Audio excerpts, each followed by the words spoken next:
The Florida House of Representatives considered some 1,800 bills this legislative session, the Senate close to 1,000. While many of the measures won't become law, there were several inspired by those on the Suncoast that will make it to the governor's desk. Among them, a measure sponsored by Senator Nancy Dietert that aims to tackle a problem many on the Suncoast know all too well. Guardianship is isolate, medicate, liquidate. Guardianship is a legal proceeding where judges give a court-appointed guardian the legal rights to make decisions on the behalf of a person found to be incapacitated.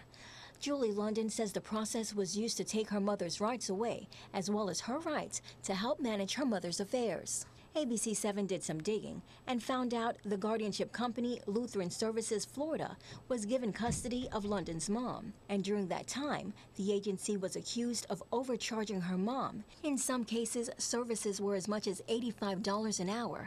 And within months, the company racked up a bill close to $7,000.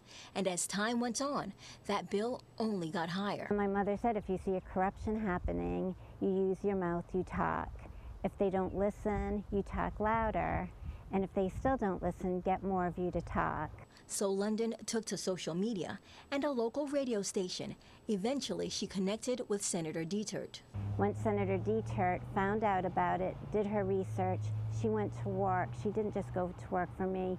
She went to work for all the people of Florida whose moms and dads worked hard all their lives for a living. Dietert sponsored a bill and was able to get enough support to get the measure passed by both the Senate and the House signed into law. She put the wheels in motion, and I believe she is the force behind freeing my mom. Greg